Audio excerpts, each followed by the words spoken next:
एक नई वीडियो के साथ आज मैं फिर हाजिर हूं, आपका होस्ट दोस्त विक्रांत जोशी आपका स्वागत करता हूं मेरे रिव्यू मास्टर में, जिसमें हम लेके आते हैं वर्ल्ड अफेयर्स और डिफेंस की दिन भर की टॉप खबरें। तो चलिए जान लेते हैं। सबसे पहली खबर की बात करेंगे तो पाकिस्तान की तरफ से निकलकर सामने आ रही है। कल मैंने आपको बताया था कि 24 घंटे से ज्यादा हो चुके हैं, बीएलए के कैडेट्स ने पाकिस्तान के नाक में दम किया हुआ है।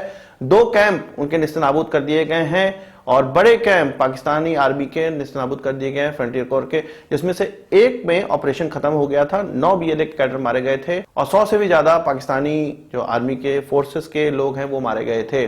दूसरे वाले में मतलब जो पंजगुर में कैंप है उसमें अभी भी ऑपरेशन चल रहा है। बीएलए के कैडर अभी भी वहां पे काम पे लगे हुए हैं और कहा जा रहा है कि 70 से ज्यादा पाकिस्तानी आर्मी के लोग मारे गए हैं। इसमें सबसे बड़ी हंसी वाली बात यह है कि कल रात में एसएसजी कमांडो भेजे गए थे कि इनसे छुटकारा पाना है, हमें ये बलोच कैडर से छुटकारा पाना है, वो भी मारे गए हैं। दीवारों पे जो वहां पर फिदाइन लोग हैं उनका ये कहना है कि दीवारों पे लाशें बिखरी पड़ी हैं पर इनको लेने कोई नहीं आ रहा। कोई आ रहा है तो वो भी मारा जा रहा है, कोई अगर प्रयास कर रहा है तो उसको भी मार दिया जा रहा है। आसमान में MI-35 गनशिप बहुत सी घूम रही हैं, इसकी वीडियो भी निकल कर आई सोशल मीडिया में, जो कि शेलिंग कर रही हैं, बम गिरा रही। अपने ही हेडक्वार्टर में, अपने ही आर्मी के कैंप में, अपने ही आर्मी के बिल्डअप में पाकिस्तानी आर्मी द्वारा बम गिराया जा रहा है।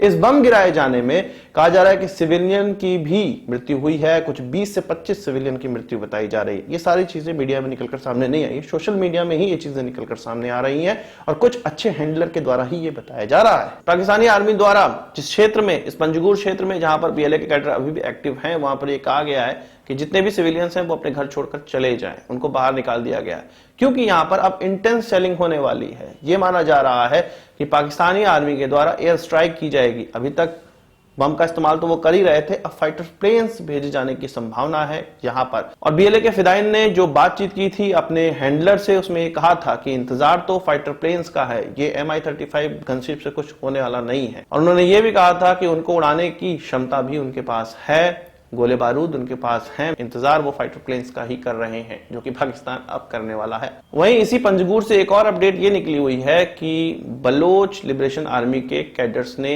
बलूचिस्तान का झंडा वहां पर लहरा दिया है।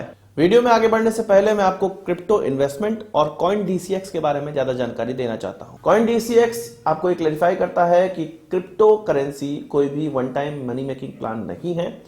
CoinDCX आपसे कहता है कि अपनी खुद की रिसर्च से क्रिप्टो में इन्वेस्ट करें। ये आपको एक फ्री लर्निंग प्लेटफॉर्म भी देता है जिसको DCX लर्न के नाम से जाना जाता है, जहां पे आप क्रिप्टो करेंसी और ब्लॉकचेन के बारे में ज्यादा जानकारी ले सकते हैं। CoinDCX भारत का सबसे सिंपलेस्ट और सबसे सुरक्षित क्रिप्टो करेंसी एक्सचेंज ऐप है।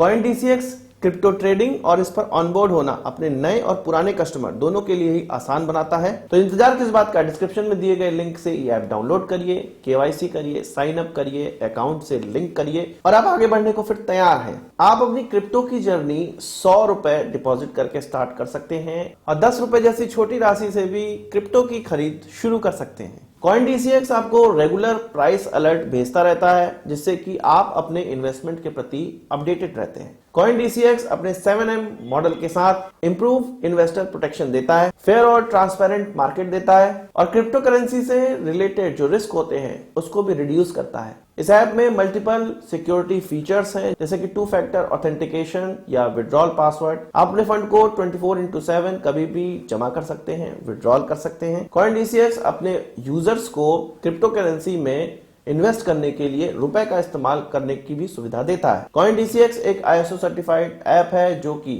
अपने ग्राहकों को 24/7 कस्टमर सपोर्ट भी देता है। तो अभी डाउनलोड करिए CoinDCX और 100 रुपए के बराबर का अपना सैंपल बिटकॉइन प्राप्त करिए मेरे इस कोड से मास्टर विक्रांत 100। तो इन्वेस्ट इन CoinDCX क्योंकि फ्यूचर यही है।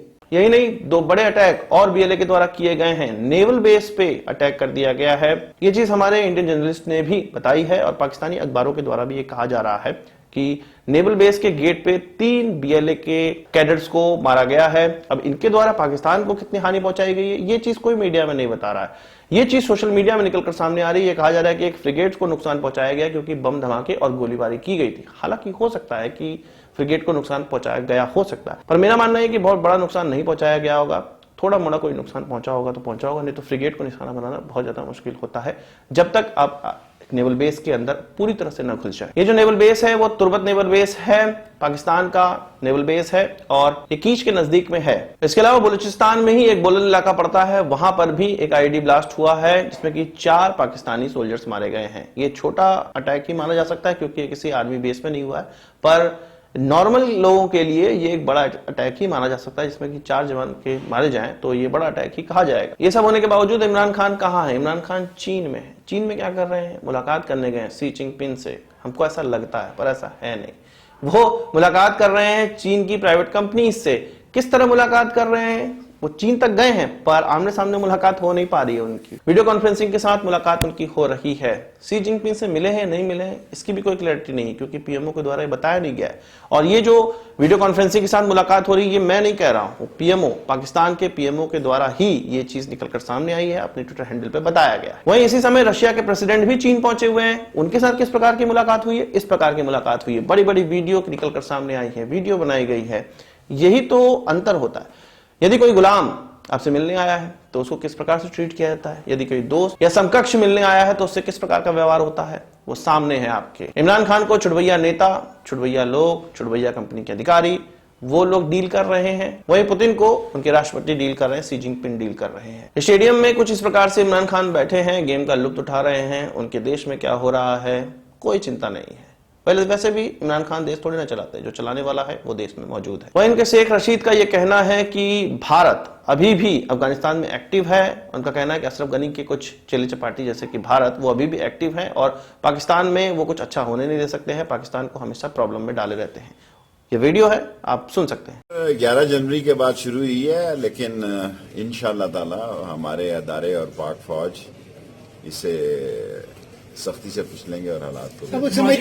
माजी में ये कहा जाता है कि अशरफ गनी इनकी हिमायत करते बलोच अलीगढ़ी पसंदों का, अब तालिबान की भी हुकूमत है और फेंस भी लग चुकी है, फिर किस तरह ये लोग आते हैं? देखिए फेंस जो है अभी उसमें 20 किलोमीटर इलाका रहता है और अशरफ गनी अगर वहाँ नहीं है लेकिन अशरफ गनी के चेले वहाँ पे इंडिया जो है रॉ जो है वो मौजूद है। वो कोई मौका पाकिस्तान को नुकसान पहुँचाने का हाथ से नहीं जाने देता और उनकी पूरी कोशिश है कि पाकिस्तान में अमन व अमान का मसला पैदा हो, लेकिन इंशाअल्लाह ताला बेहतर। सर 1970 में वहीं कल मैंने आपको बताया था कि हमारे आर्मी चीफ ने ये कहा था कि एलओसी पे सीज फायर रहेगा, पाकिस्तान इसका वायलेशन नहीं करेगा क्योंकि भारत ने स्ट्रेंथ की पोजीशन में आके ये डील की हुई है। एलओसी पे सीज फायर अभी लंबे समय तक चलना है।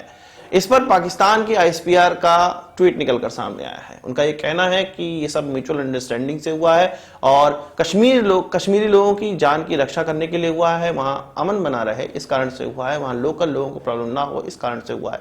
किसी का हाथ ऊपर से और किसी का हाथ नीचे से नहीं है, दोनों बराबर की पार्टी है, मिर्ची लगी है उनको। पर ये जो बड़ा बीएलए के द्वारा हमला हुआ है इसका कोई वक्तव्य उनकी तरफ से निकलकर सामने नहीं आया। वो ये दिखाना चाहते हैं कि कोई बड़ा अटैक नहीं हुआ है, बहुत छोटा मोटा अटैक हुआ है, इतना दिन भर तो होता ही रहता है हमारे वहां।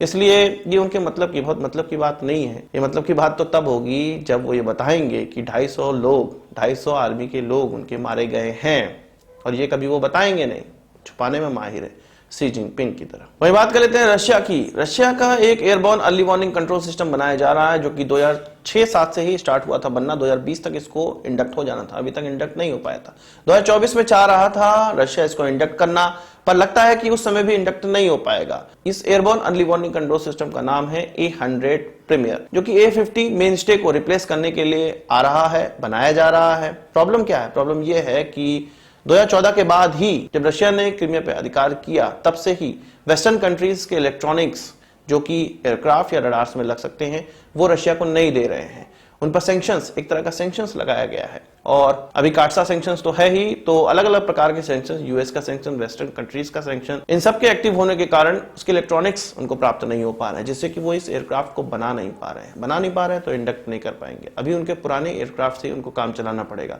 जो कि 2024 तक ही काम करने योग्य है। रशिया के साथ प्रॉब्लम बड़ी है, हो सकता है चीन से उनको इलेक्ट्रॉनिक्स प्राप्त हो जाए, पर चीन पर भी कुछ अलग अलग प्रकार के सैंक्शन लगाए गए हैं, उनको भी इलेक्ट्रॉनिक सामान प्राप्त नहीं हो पा रहे। देखना यह है कि किस प्रकार से चीन इससे डील करता है। इलेक्ट्रॉनिक्स इतना सिंपल डायोड ट्रायोड वाला इलेक्ट्रॉनिक्स नहीं है। नैनो चिप की बात की जा रही है जो कि स्पेशलाइज्ड देशों में स्पेशलाइज्ड कैटेगरी के ही बनते हैं। तो आज की इस वीडियो के लिए बस इतना ही। आशा करता हूं कि वीडियो पसंद आई होगी। आप इसको एक बार हमसे जोड़ देंगे। इस वीडियो से किसी सवाल से जाओ कमेंट बॉक्स में जरूर लाइएगा, और यदि आपने हमारा चैनल सब्सक्राइब नहीं किया है उसे भी कर लीजिए, क्योंकि हम इस प्रकार की वीडियो लाते रहते हैं। नमस्कार, थैंक यू, जय हिंद।